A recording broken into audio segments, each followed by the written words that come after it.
Hey, everybody, hold on to your silver, hold on to your tapestries, hold on to anything valuable because it's time for the Witches Movie Coven and the movie Time Bandits, the 1981 classic in my book, Time Bandits. So hide your jewelry. My name is Patti Negri. I am one of your hosts of this lovely show. Tell your friends, get online, tell them now, join us, join the live chat. Let me introduce my cohorts, or let me introduce them themselves. Richard-Lael.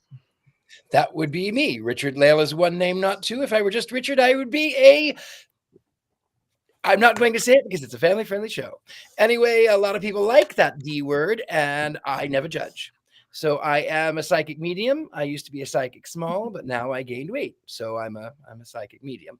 Anyway, I'm here in New Orleans. I am known as the Gentleman Psychic, and I give readings. I give them here in my home. I give them down in the French Quarter at Apothecary. Also, I teach University Magicus, and you might have seen me on Witches Movie Coven and on Scared and Alone and other various things. Thank you, Courtney. That's me. I'm Courtney Buckley, Ghost Bait on Scared and Alone. I have not one goat, but two who are hanging out behind me. Also, just for no reason at all, I'm very interested to find out tonight whose choice this movie was. And don't ask me why. It's just a question. Okay. Well, it's a question that's going to have to wait. All right. Jason.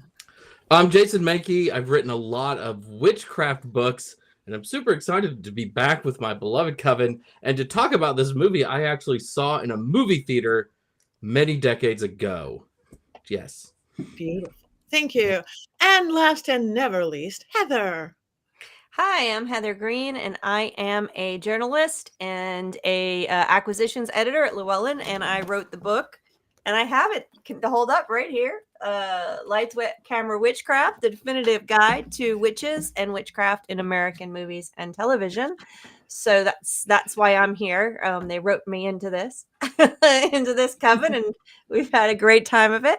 And I am happy to be talking about a movie that, like Jason, it brought me back to my childhood. So I think we should get going.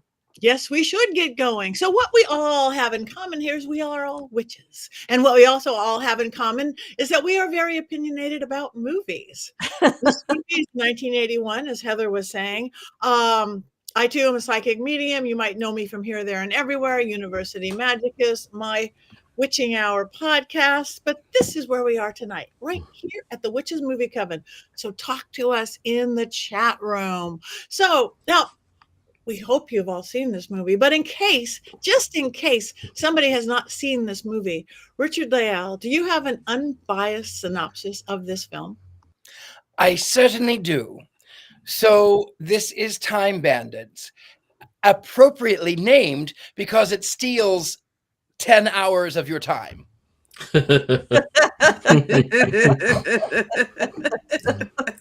I'm going to say I had to watch this film no less than 4 times to get through it. The first time I turned it on and I could not get through the opening credits. And I said, I don't have time for that. I don't have time to wrap my head around that. And then I turned it on. I paid for the rental. I turned it on and then I fell asleep. And I went, well, I guess I have to watch it again. And I rewound it and I watched it and I fell asleep. And then on the 4th time, I said, I am going to watch this movie. I am going to watch this movie. And I watched it and then I fell asleep and then I woke up and watched the end. So something happened. Between all of the sleeping, this is what I gather the plot is about. So I thought that it was going to be something like, I thought it might be like Baron Munchausen and a little bit of Back to the Future and maybe a little bit of Flash Gordon. And no, none of that. It is none of that. It's like Harry Potter and the 6 dwarves, and they're all called Grumpy. these 6 grumpy dwarves end up in the bedroom of this 8-year-old boy. Don't ask me why they're there, but they are there. 6 grumpy old men in the bedroom of an 8-year-old boy is not creepy at all. They run from a Time Lord, not Doctor Who, but like a Time Lord who's a great creator.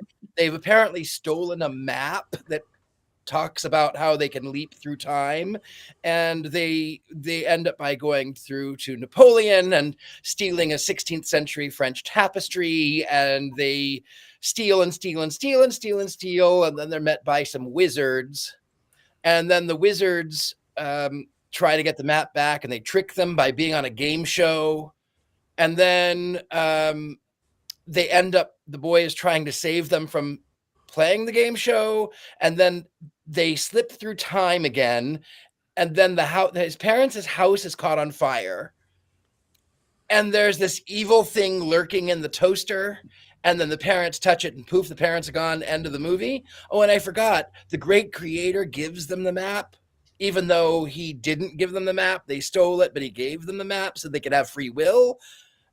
I don't know. I don't understand. That's about all I got from the movie. Okay, now that everybody is clear, I saw a different movie. I didn't. That happens. That actually happens sometimes. Yeah, that sometimes actually happens. But we maybe can move on to Heather, though it's not an American movie, right? So is it not in your book? But I know you have facts. Well, I do have some facts and some things to add to the conversation going from there. But before I do that, I would like to point out that Richard-Lael did do a time bandit type move when he said he rewinded the movie. That is so true. I'm just pointing that out. You rewinded a movie that was probably streaming. So good for you. You did it to little time thing right there. That is true. I mean, it took me way back to Blockbuster. Be kind. Rewind. So that used to haunt us when we were young, that thing. Make sure you rewind it. You're going to get charged 50 cents. Anyway, so this film is by Terry Gilliam. It is one of the 13 that he has directed, written more. A talented writer, a talented director, probably the one of the most innovative and imaginative minds of that period of time. Well, he's still alive, so currently probably now as well. And this one was released. It's a British film, and it is not in my book. It's not in my book for 2 reasons. There's not really a witch film at all, and we could argue whether there's a witch in it or not. That's another conversation. But there is it's not a witch film, and it's also British, so it is not in my book. However, well, there's evil. That's evil. He's the devil character, and I was gonna comment, since his picture's up, I think his hat looks very much like it's Alien, like from the movie Alien. But besides that, it was made in and amongst some of the most popular Monty Pythons. And I just took the dates down so you can see, like, Holy Grail was 75. Life of Brian was 79. This was 81. And then Meaning of Life was 83. So the Monty Python movies were still kind of going on. He's part of that segment. This movie was funded by George Harrison, a Beatle. That's a nice little fact, along with his partner on Handmade Films. It cost $5 million. It was a flop in England or Britain, all of those. It was not popular because it was billed as a Monty Python movie, and it clearly is not a Monty Python movie. And then when it came here, it was marketed as a children's movie and was very successful. And as several of us have already stated, we remember going to the theaters. I distinctly remember this being on HBO one too many times and watching it very early HBO. I even think my father recorded it, and we had it on a VHS tape, so it was shown. So this was a staple for children back in the early 80s. And it has an incredible cast. There's lots of lore about Sean Connery's appearance. Of course, they didn't think he was going to come. Then he came and he appeared. They paid for him. There were scenes cut, or there were scenes that were part of it that didn't get made because Terry Gilliam's imagination was way too big for the budget. So, just little things like this about the creation of this. It is, of course, what I would say is it's a Monty Python sketch comedy put into a much more structured story, where we talked about the original Monty Python and the Holy Grail having trouble with its story. It was just sketch comedy on sketch comedy. This kind of had it a little bit more embedded, so it was a little bit easier to follow. But with all of there is a story here. And I think that you also have what I was going to say is in amongst the comedy, in amongst the zaniness of all of the things going on, you also have the standard Terry Gilliam commentary on modern society, on government, on religion, and all that stuff is all woven into this. So that's what you're getting in this. Whether you slept through it or whether you like it or whether you don't like it, that is what this is. And it came out during a time that, and I always like to embed it with other movies at the time, when in the US, not only was it a kid's film, but it was also a time when high fantasy and this type of movie was popular. So you started, I said a couple shows ago, how Star Wars sort of started that interest in the epic fantasy style quest film. But at this period of time in the 80s, you're looking at, and I pulled up my book to remember some of the ones to bring back our memories. You're looking at lots of quest films, lots of high fantasy, Beastmaster, Troll, Dark Crystal, Conan the Barbarian, eventually Labyrinth, which has Brian Froud, which recalls this style, Dragon Slayer, Beastmaster. I could go on and on. I said Beastmaster twice. That's funny. And then Shelley Duval with all her fairy tale stuff. This is all happening in the 80s. So this fit into what was going on at the time and what was popular. Even if it's not a witch film, it fit. There's Shelley Duval. She's hysterical. I always thought she was funny. So that's how this movie fits in. That is where it is. That's what it is. And maybe we can talk a little bit more and alleviate the stress on the questions that have been asked already. Yes. I loved it. Dang it. Okay. End the show. End the show. Every second of it, it was one of my under the covers. And I mean, I remember watching it as a youth for a long time, always high, and it works really well. But this time, not high. And I loved it from beginning of end. The commentary, everything about from computers to this, movies are to be entertaining, right? I was entertained. That's what it was. I laughed. I cried. I'm a Monty Python. I mean, it was much more understandable than typical Monty Python, but that Terry Gilliam, that everything it is.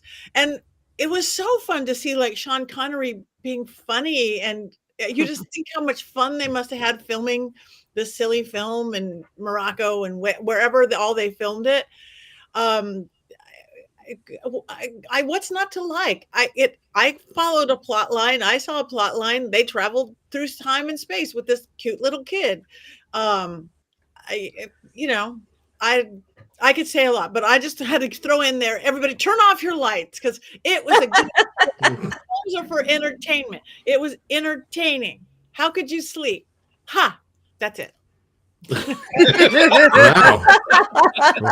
Wow, I think that's the first time Patti Negri has just stood up on that and said, that's it, it's over. I liked it. Everyone else turn your lights off. That was unbridled passion from Patti, right? Yeah.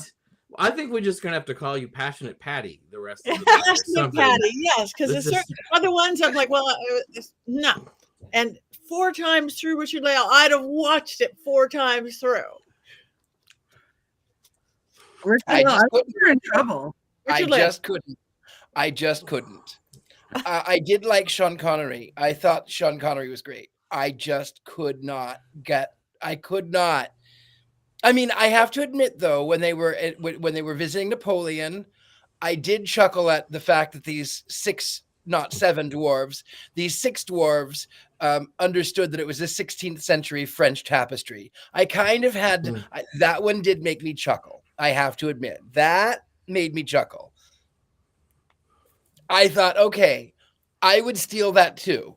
I would go back in time and steal a 16th century tapestry from Napoleon. Yes, why not? It wouldn't be my first choice, but I would do it. Thank you. That's it. That's all you got out of the movie. One line. Yeah. I mean, it was. I tried. I wanted to like it. I really, really, really wanted to like it. I wanted to like it. I wanted to like it a lot. I wanted to kind of even like it. No, you didn't. But I hated every second of it. It was some kind of torture. It was. And then I mean, mind you, I was also on cold medicine. So maybe if I weren't high, maybe I would have enjoyed it a little bit more. I feel like that would have made it better. Right? Yeah. I mean, I fell asleep. Maybe that's why you fell That asleep. made it better. Cold medicine. Cold medicine makes me fall asleep. The falling asleep probably made it better, I think. That is true. Okay, go, Courtney, go. All right, listen. Okay. So I've never seen or heard of this movie. I sat down to watch it, and at first I was like, oh, I think I ran through the gamut of all the movies that this could be like The Princess Bride with the kid in his room. First, I didn't know what the parents were doing. That was a lot. But then when he went to his room, I was reminded of The Princess Bride. Nope, obviously not. I thought, okay, like a questing movie. Okay, maybe like Monty Python and the Holy Grail. And I think Monty Python and the Holy Grail had more of a plot than this movie did. I found that movie easier to follow than this one. Why were they on the Titanic? I screamed so loud. They were clinging on to a thing in the water, a la Jack and Rose before they ever existed, and they were like, I forget what he said now. I should have written it down, but I was so That's pumped. your job, is to write it I down. have other ones, relax, but I was like screaming. They're floating around the water. Then they're in a whirlpool. Like, please, okay, come on. And the Titanic sank in like 30 seconds. Yeah. Okay. So, James Cameron has admitted, though, that this is what inspired him to do the movie Titanic. Well, he said without Time Bandits, he would have never thought of it. Go on. Sorry, Courtney. Take what that are you saying? to the grave. It doesn't have the reality of the Killing Tree? What? At least the Killing Tree was fun. I'm gonna hold on. I'm pulling up my notes because I'm gonna quote myself here because I didn't finish it. I finished it because my last note that I wrote down was a cacophony of noise. Had to turn it off. After an hour and 15 minutes, I determined that the Time Bandits had thieved more than enough of my time. the movie gets worse as it goes along. The end is not. The beginning is a little better than the end. So you missed the giant with the hat probably, and the it gets more Terry Gilliam bizarre as the movie goes on. I literally couldn't take it. I was sitting there and I'm like, what am I watching? My headache that I had was growing stronger. And I was like, my eyes cannot consume any more of this because my brain cannot process it. And I don't know I still don't know what I watched. Richard-Lael, like your plot summary made more sense to me than the movie that I watched. Like it was a lot. I do have quotes. I have a lot of them, but it was a lot. Okay. I will say I did like the evil character. I liked him. Thank you. Jason? I want to take you back to 1981 when this movie first came out. I was a wee lad of 8 years old, and in September of that year, I began to see advertisements in comic books for a movie called Time Bandits. Sometimes those advertisements were on like the glossy cover of the comic book. Somebody was investing a lot to get children excited about this film. And suddenly it's Thanksgiving weekend. This movie came out in the first weekend of November that year. And I'm at my grandparents' house and they were like, Jason, would you and your brother like to go see a movie? And I said, Time Bandits. And my parents drove us to the movie theater a few blocks down the street. This is when children were allowed to be feral, and dropped us off at the theater at the ages of 8 and 7 to watch Time Bandits. All I could think of while watching this movie as a child is, what the hell is this? It is not a kid's movie. It is not a kid's movie. I was completely lost in various places, and all I really remembered after I stepped out of the theater is God said something about free will. Also, Napoleon likes puppets. Fast forward 4 years later, and they're showing it at 4-H camp to children. And again, this is not a children's movie. And I just remember everyone being so bored and being so disappointed that we were being forced to watch Time Bandits while I looked to go make out with a girl from the state of West Virginia. That is my Time Bandits experience as a child. I don't hate it as much as Courtney and Richard-Lael do, but it leaves me constantly scratching my head because it is a strange movie that I do not know who it is made for. I wonder how many other than Patty. It's made for Patty. It was made for Patty. how many movies does Jason have a story about making out with a girl about? Because this is not the first one. We need to start cataloging Yeah. that. Yeah. He's blushing. Mm. Wow. It's been a good life, you know. What can I say? It's been a good life. All right. Well, we're doing good so far. Heather? So I also saw this movie. I don't remember if I saw it in the theaters. I may have, but my memory of this movie was HBO. And back in the day, we had a VHS player and HBO. My father would record movies from HBO, and we had this big collection of VHS tapes on this shelf of all these movies he would record. And he would record movies mostly that, he enjoyed, which would be sci-fi and fantasy. So we had a ton. We had Alien and all of the Conan the Barbarian and all of those movies, old movies, new movies.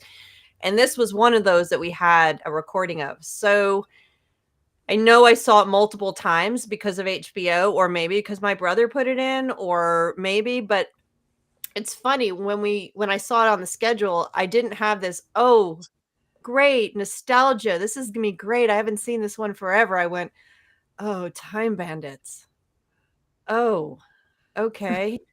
Like I was hoping weird sort of like nostalgia, but and when I watched it, like I didn't go into it going, oh, I remember this, and how fun. It's almost like it was. I remember the kid's face, and he felt like, okay, I know that kid's face, and there were moments that I remembered from seeing it, but it didn't ring like, all the nostalgia bells that you have. So I'm assuming at the time, as much as I loved to watch fantasy and sci-fi as a kid, I don't think I loved this movie as a kid. I think I was like, it's weird. And it is weird. And it's Terry Gilliam weird. And what's really weird, what's even weirder is this is one of his most acclaimed films of all his films. Not his top. I think Brazil and Baron Munchausen get a little bit more acclaim than this one. Munchausen. But I love Fear and Loathing in Las Vegas. That's a good which one. is a Terry Gilliam film. That's a newer one. And he also did Fisher King and 12 Monkeys, which are fantastic films. Fisher King rules. Absolutely. Which are all that's 90s Terry Gilliam versus Monty Python, versus this early 80s stuff. And I, personally, there were moments that I thought were really brilliant and nice and funny. And,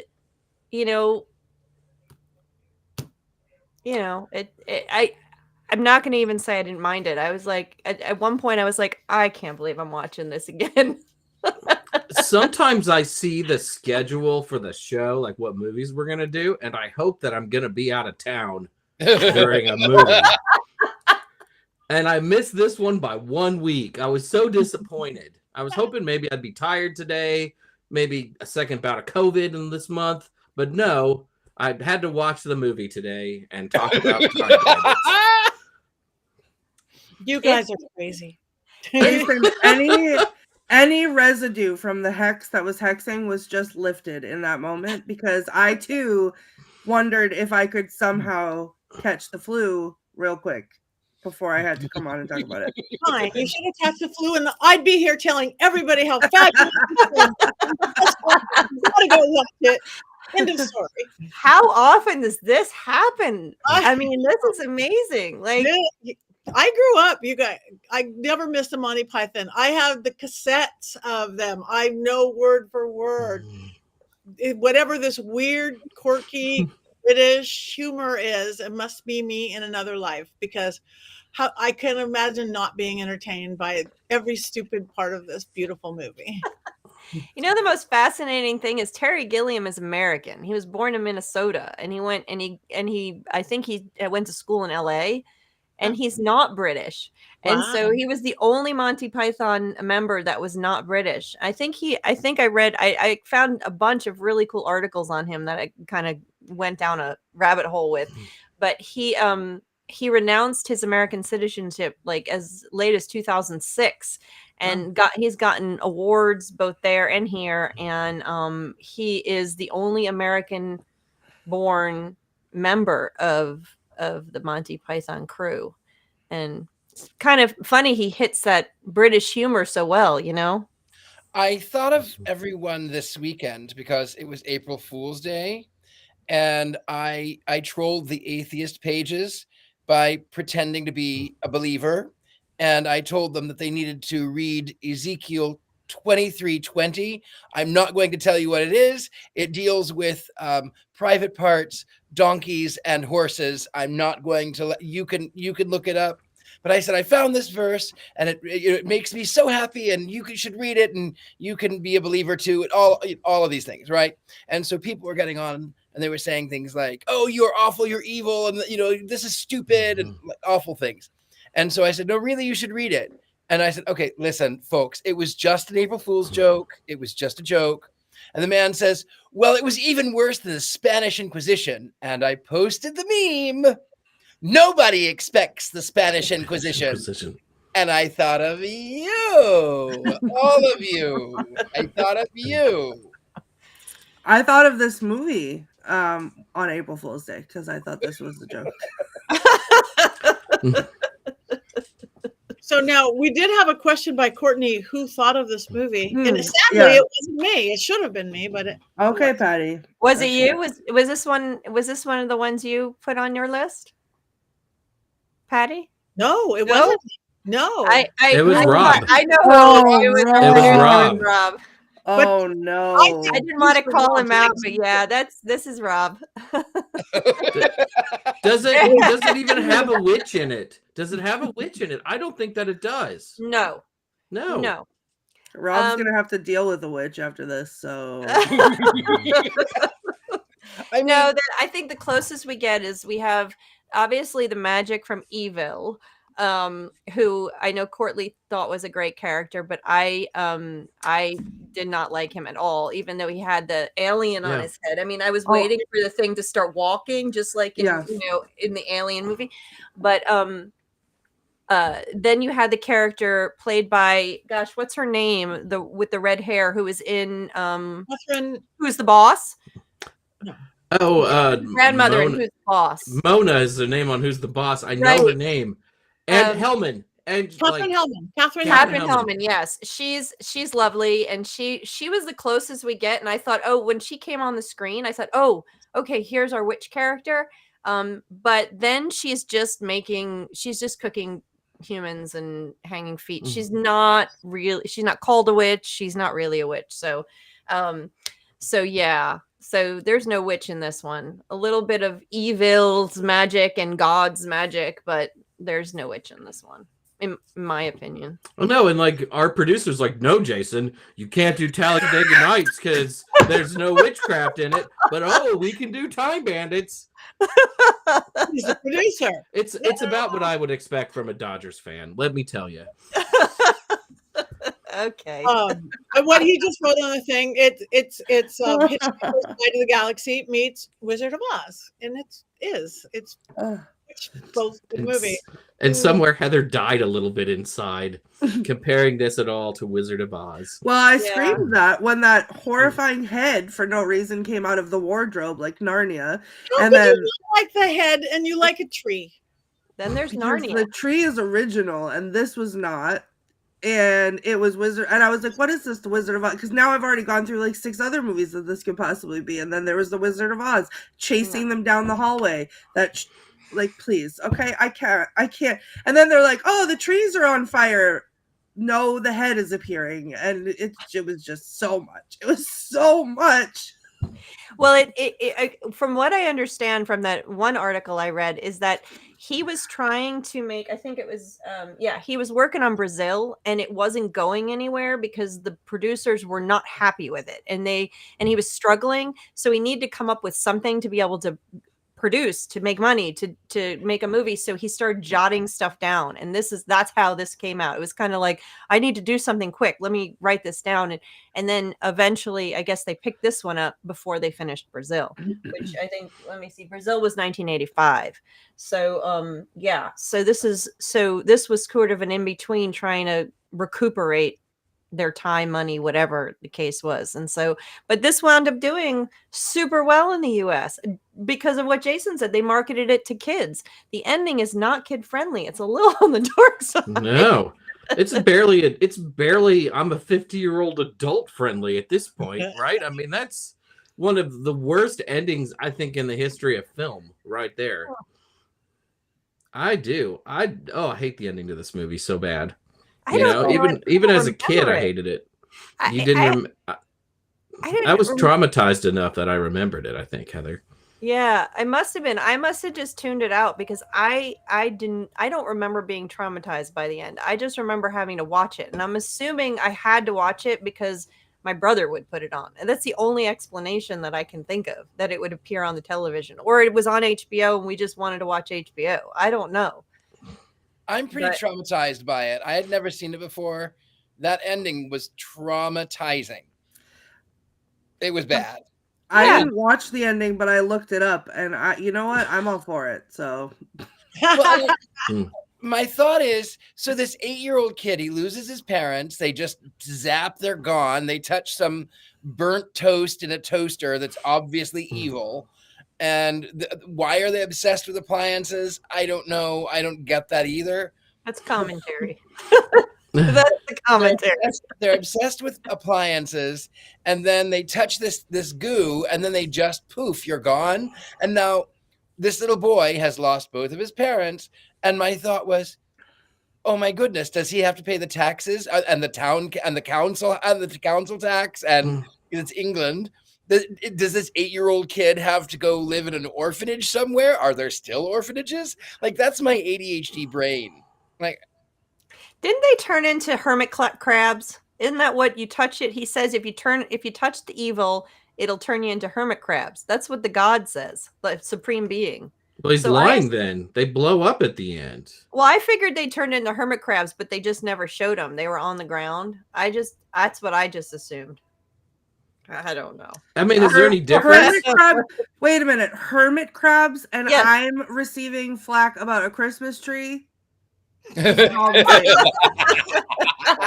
just reporting back. I'm just reporting facts, Courtney. I'm just reiterating the facts that hermit crabs and Christmas tree are on the same plane. Wait, I just have one thing I would like to add. Watching Sean Connery wear that wig, I had to look at that several times. I'm like, oh my goodness, that wig. When who is he? Agamemnon? Yeah, Agamemnon. Oh my goodness.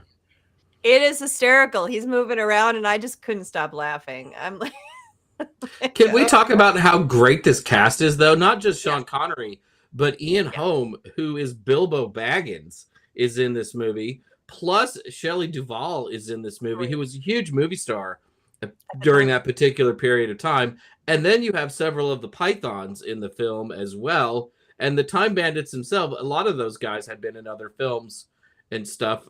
Kenny gosh, I can't remember his last name. Is of course Baker. R2D2. Kenny Baker. Yeah, He was Kenny R2D2. Baker's R2D2. But I mean, what a great cast. That was probably mostly squandered unless you're Patty. But I mean, I didn't rewatching it today. I was like, whoa, that's Bilbo as Napoleon. And it sort of blew my mind because it's been so long since I had seen this film, right? That I forgot how great those actors are and how many other things a lot of them had been in. Yeah, I didn't like that Napoleon was obsessed with short things and short people. I mean, I know he was not tall by modern standards, but he really wasn't that short at the end of the 18th century. He wasn't that short. So, you know, of all of the things that are sort of erroneous in time, that was the one thing that I went, ugh. But he was working with little people. That's why he loved them. Everything has a purpose. I like you. I love you, Deborah G. I love you, Deborah G. We're weirdos together. There must have been more of you because it was popular. So you're not alone. No. Or You are not alone. there were just a lot of kids conned into watching this film because the back of Marvel Team Up lied to them about what was truly a children's film, and instead we got Time Bandits, which is still better. Yeah, it's still better than The Killing Tree. Older than little kids. I watched it into like teens and early 20s and getting high stuff, and still got it. I think. You know what? I just realized that I think my memories may be confusing this with a movie called Ice Pirates, and I think that. Does anyone recall a movie called Ice Pirates that came out at around the same time? And oh yeah. I think I'm confusing that because I know I saw that too. So I don't know which. It's all jumbling together. Time Bandits, Ice Pirates. Can I just for like 1 second, Ice Pirates? Yeah, Ice Pirates. Look it up, Okay. Courtney. It's got to be from the same period of time, I'm guessing. So I don't remember it, so I'm going to have to like jog my memory and rewatch that. Jason saying don't do it. Don't do Ice Danger, Will Robinson, danger.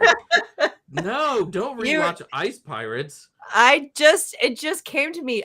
I think my little person brain just merged the two movies. Ice Pirates and Time Bandits became the same thing back in the day for me. Yeah. Okay, but this is space pirates who, in a distant future, scarce of water. Space pirates get caught after stealing ice from a spaceship. They are sold to a princess looking for her dad. How is that? See, I don't know. I watched a lot of sci-fi movie when I was a kid, so everyone knows the best sci-fi movie of this period is The Last Starfighter. I mean, that's just fact. And that's fact. Yes. I'm in it. Well, you're in The Last Starfighter. That was my favorite. Alien and Aliens, sorry. And Blade Runner. Come on. Death Blossom. Last Starfighter. Death Blossom.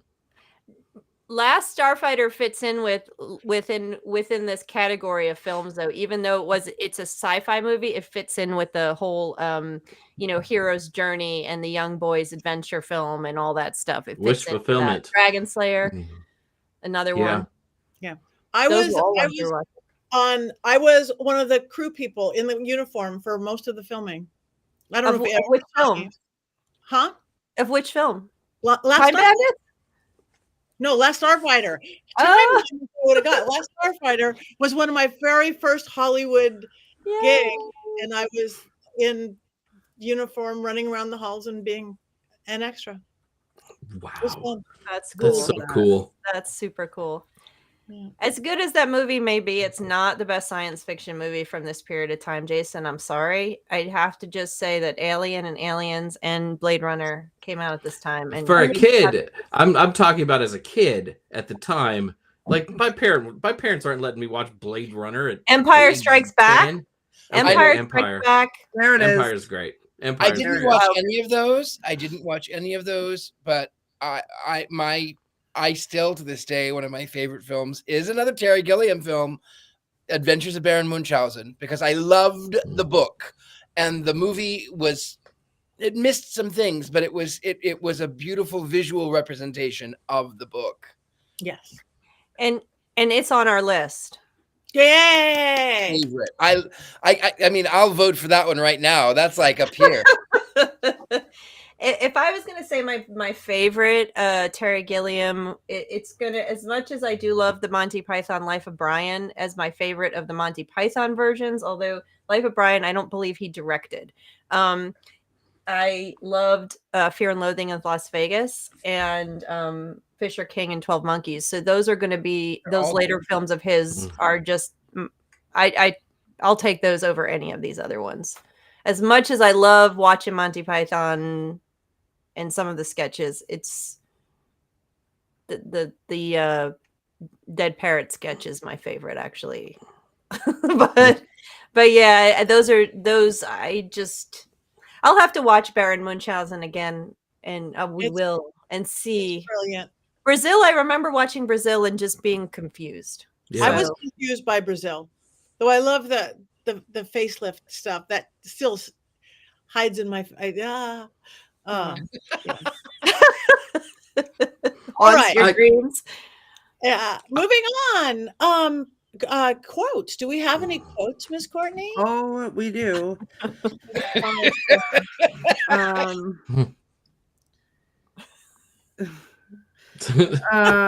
Okay. warning for So- Jason. Don't show any enthusiasm, Courtney. I have none. There's no. This movie has taken enough of me that I cannot give it anything else. But there is, most of these are quotes from Evil because he was my favorite. I have one from there was an exchange between Robin Hood and Randall, and Robin Hood said, "The poor are going to be absolutely thrilled. Have you met them at all?" And Randall said, "Who?" And Robin Hood said, "The poor." And Randall said, "The poor?" And Robin Hood said, "Oh, you must meet them. I'm sure you'll like them. Of course, they haven't got 2 pennies to rub together, but that's because they're poor." That was a very Monty Python-esque Yes. joke. That's why I Yes. liked it. Yeah. There was not a lot of that. Then this is actually all, I think, one like interrupted monologue, but Evil said, "When I have the map, I will be free and the world will be different because I have understanding." And Robert said, "Understanding of what, master?" And Evil said, "Digital watches. And soon I shall have an understanding of video cassette recorders and car telephones. And when I have an understanding of them, I shall have an understanding of computers. And when I have an understanding of computers, I shall be the supreme being." And then he said, "God isn't interested in technology. He cares nothing for the microchip or the Silicon Revolution. Look how he spends his time. 43 species of parrots, nipples for men." And Robert says, "Slugs?" And Evil says, "Slugs! He created slugs. They can't hear. They can't speak. They can't operate machinery. Are we not in the hands of a lunatic?" And then he said, "If I were creating the world, I wouldn't mess about with butterflies and daffodils. I would have started with lasers. 8 o'clock, day 1. That's the commentary from Terry Gilliam about the world right there. Yeah. And what's not to love? I did love that. I loved Okay. that part. I thought it was funny. And then I wrote in all capital letters, "Why are they on the Titanic?" And then Evil said, and this was probably my favorite. Evil said, "Suddenly I feel very, very good." And Benson said, "I'm sorry, master." And Evil said, "It'll pass." And I thought that was great. And then there was my notes about the cacophony of noise, and I had to turn it off. So those are my quotes. Well, I would just want to say about that one quote, one of the big points of this movie, as lost as it may have gotten in everything, is the parents' obsession with technology and gadgets and stuff, and they are so attentive they don't pay attention to their child who loves history. And then you see that the evil character, he is saying that I can control the people and be evil, but with this technology, forget about the natural stuff. It has no purpose. I'm just going to go straight to that. That's Terry Gilliam's. That is what you see in Terry Gilliam's commentary throughout all of his movies. And it might have gotten a little bit overshadowed here, but that's Well, oddly oddly a very enough, good message within his crazy imagination. that is the one thing that I understood from the movie. Like, and I thought it was good. Like in the beginning, when the parents were like not only just obsessing about the technology, but about who had what technology, and why can't we have that technology? And that, like, and I was like, oh, okay, cool. And then ignore your kid. Nice. Like, I love that. So that's why the ending, and again, I didn't visually see it with my eyes because my eyes had been assaulted enough, but I looked it up afterwards. And the ending to me seemed fine. Like that seemed just fine to me. Well, and I think it's important, and just on a nerdy film note, is that was a message that was coming through a lot of films at the time, is because people were becoming fearful of this over technology. And what if humans become robots? Think eventually we have Terminator, Videodrome came out in I think the late 70s. It's this kind of merger of how are we going to live with the technology? So that message was very, very current and on point in the late 70s and early 80s. And look at it now in 2024, Right? with AI and technology. And he was 40 years ahead going, yeah, this is happening. Yep. Mm-hmm. Yeah. True. Yep. My eyes have been assaulted enough. Okay. Well, I almost hate to go here, but Jason, do you have any movie minute? Yeah? I do. I didn't I'm really gonna know. Preemptively mute. I'm gonna preemptively mute. I love it when you laugh because it makes me feel like the jokes are working. So stay on, Courtney. I feel like I'm gonna laugh too much. I don't know. I don't know about this one. So here we go. All right, this is the movie minute, or like 3 minutes, whatever they are. Time Bandits. A movie whose plot could not be adequately described by any living human being. Immortal deity, Richard-Lael, or long-lived member of the fairy folk. Short demigods and or angels jump through time with an 8-year-old boy in order to steal priceless artifacts that, other than the Mona Lisa, don't really seem all that interesting. I think I summed it up. I don't know. Time Bandits. My introduction to the Greek hero, Agamemnon. Greek hero, Agamemnon, legendary king of Argos and leader of the Greeks during the Trojan War. And yet the Greek Agamemnon looks and sounds like James Bond. And why is Agamemnon reincarnated as a firefighter in the early 80s? Clearly it's Agamemnon because he keeps winking at Kevin, the little boy in the movie. Speaking of Kevin, the actor who played him, Craig Warnock, went on to do nothing in Hollywood. I'm guessing he was far too scarred from the English king Agamemnon. Also, Theseus fights the Minotaur, not Agamemnon. As a child, this confused me, and I'm still not over it. Daddy, is James Bond Theseus? Stop talking, Jason. Time Bandits. Proving once and for all that the most annoying things in life are modern kitchen appliances. Toaster ovens? Get that crap out of here. 10-speed blender? Blend this, bucko. Microwaves? What the hell is a microwave, and who would want one? Oh, and those of you in 2024 think you are exempt? Go throw your Instapot in the garbage, like right now. Seriously, right now. Eternity might be on the line.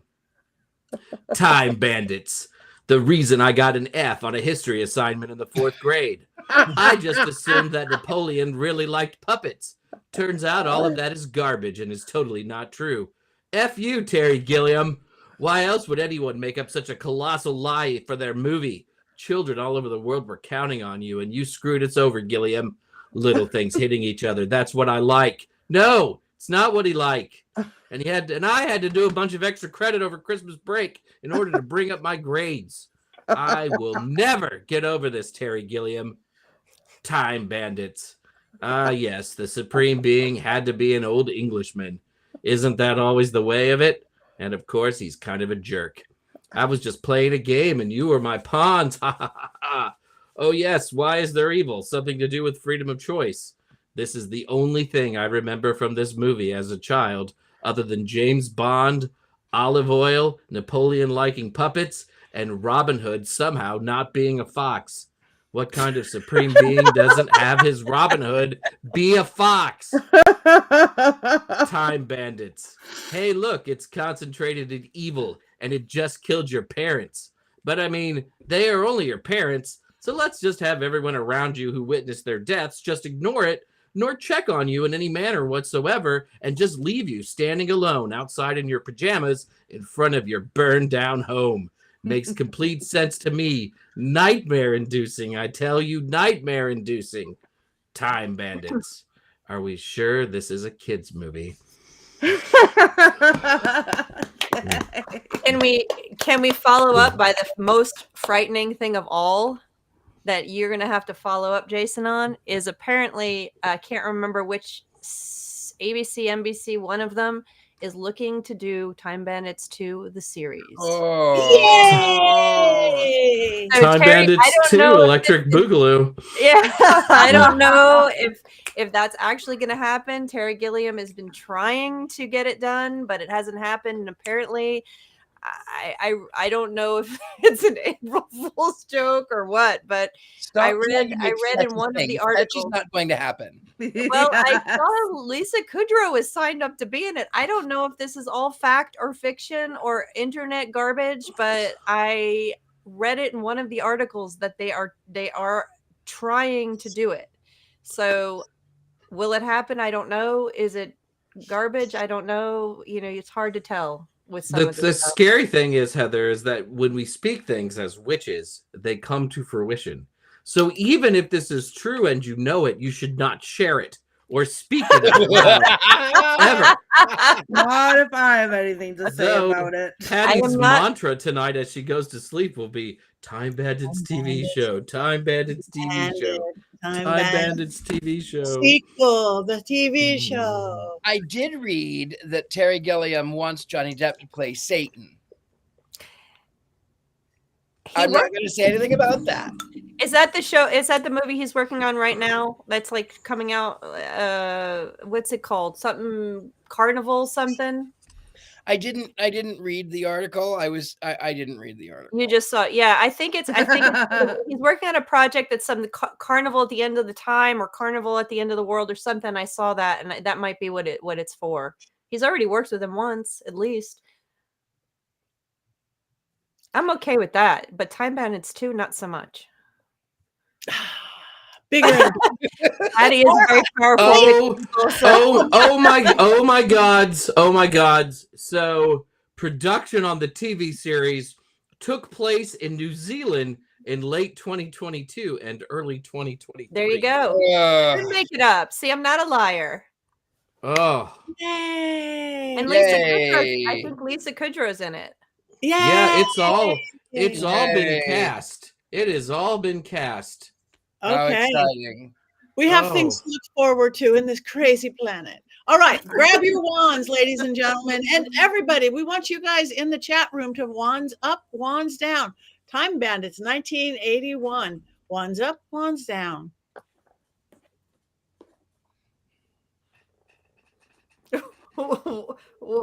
Richard-Lael, what are you doing? I'm looking for a plot line. I'm looking for a reason to like this film. Okay, I'm up. Heather's a down. Richard-Lael's looking. Jason's in the middle, and Courtney doesn't have a wand. Wait. Oh, my wand is here. It's on the floor. My wand is on the floor. Way down in Hades Town. Down with it. Okay, you guys, somebody stick up for me in the chat room. Wands up. Yes, Tabitha. Down with their Titanic, Alicia said. I love the Titanic. And I loved all their outfit changes as they went through time and space. We didn't even discuss that. How they understood every foreign language that was thrown at them. Right? They worked for the Supreme Being. They made plants and trees. They made one tree that was 600 feet tall, red, and smelled really bad. Yeah. Isn't that what not as successful? Broke the holes? Yes. So down, down, down, halfway up, and up. But my up counts much more than any of yours. Oh, holy crap. It's a pretty one. We need that on a t-shirt. My up one counts more than any of yours, Patti Negri. All right, you guys. So, okay. The map thing was cool. Yes, the map thing was cool. We all need a map to see through time and space. Heather and Courtney have 2 wands now. So I have 3. And it's not humorous. It's not humorous at all. I'm going to grab every... Box Vincent. Wand. The War of the Wands begins. Okay. Bell. Bell. Other bell. Pin. Writing Hold pen. Wait a minute. Cell phone. Okay. All right. Next week. What are we seeing next week?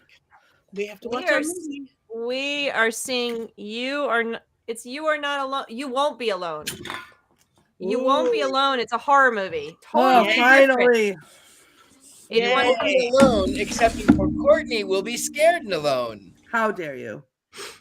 It's true. This is a full-on horror movie. Modern. I think it was in 2022. 2022. I don't know. So there's only one. So do we know where we can see it? Or people could just find it. You can rent it on Amazon. I looked it up earlier. Okay. All right, you guys. So we have a couple of minutes left. So everybody, what do you have coming up? I will start this time just because I'm leaving next week. Anybody in or wants to be in Arizona, I'm going to be kind of doing all sorts of amazing, fun, spooky things in Globe, Arizona at the Globe Hotel. Globe Theater. It's an old theater, haunted theater in an old mining town in the middle of nowhere, Arizona. So you guys should join me there. And then be making sure your passport is in shape to my Witches and Vampires tour of Transylvania. And I just had Dacre Stoker on my show, and he told us everywhere we're going is all the perfect places to go. So if you've ever thought about going to Romania, Transylvania, castles galore, contact me if you can't find where to do it. I've got all sorts of stuff coming up that I can't even remember in my tiny little brain, but just go to pattinegri.com, follow me, like me, and join me all over the globe. All right. Who wants to go next, Jason? All right. Next weekend, I will be at the Pagan Unity Festival in Tennessee, somewhere between Nashville and Memphis. So that's coming up. That's it. That's all the shit that's all the stuff that's coming up. Oh, my new album dropped. Fivefold Kiss, which you can stream on all streaming services. It is my salute to hair metal and witchcraft. So pick that up. Thank you. Beautiful. All right. Courtney. That's me. I am going to be on a podcast on Monday at 9 p.m. Eastern. It is called the Compass of Curiosities podcast. You can tune in on Facebook. It'll be Facebook Live and hang out with me there. Also, I'm going to have a very busy week because, as I've learned tonight, there's a lot of hexing that I have to do. Goodbye, you guys. I'm going to be hexed. Not you, Patty, not you, but Rob for sure better sleep with one eye open. And if I have anything to say about it, there will not be a Time Bandits 2. It's too late. It's coming. No, the film can light on fire still, and I will work on that. So It's not even film anymore. It's all digital. The digital files can be corrupted, and I will be corrupting this week. All right. And while you're there, Miss Courtney. That was me. You have stuff coming up? What's going on? Yeah, I'm on a podcast. I'm sorry. I went through time. There was a little doorway. I just fell through it. Patty watched too much of this I was on movie. the Titanic. I came back. Not the Titanic. Richard-Lael. I will be. You can catch me at University Magicus. I'll be teaching this week on blood magic on Saturday. I do readings here in New Orleans. I do them online. I do them here. You can find me at thegentlemanpsychic.com. I'm a little bit of everywhere. I'm really easy to find. Here's some of my artwork. Scared and Alone. A lot of great stuff. A lot of fun. Also Scared and Alone. I'll be there. I guess we have something on Friday night. I don't know, Courtney. I don't know. Do we? I don't know. I just show up where I'm told to show up. I don't have anything. I don't know anything in advance. Okay. Watch Courtney be terrified while she watches Time Bandits this Friday on Scared and Alone. Time Bandits 2. No, not if I have anything to say about it. Alone in the dark. All right, and Miss Heather. Hi, I am going to.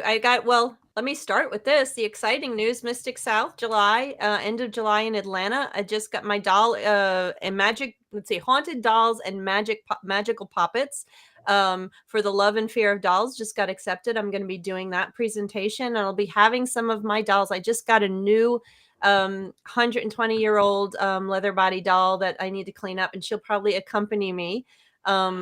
Yeah, Courtney, you haven't even seen her yet. You're already You said leather bodied, and I'm out. Goodbye. I'm turning my. If I had a light to turn off, I would. She's fantastic. I want to She's go to Mystic South just to see that. See you.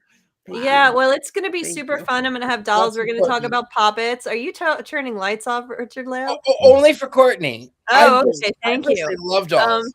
But and that then was as we get closer, I'll talk about Charles Oz, which is a Wizard of Oz conference in Charlotte this year, which is super exciting, but that's not until September. But otherwise, I'm going to be right here. You can find me at heathergreene.net, and I'm on all the socials. Please reach out. Tell me what movies you love. And I love talking movies and hearing about all the movies you love too. So that's what I'm up to. Just working with my authors, hanging out in Atlanta.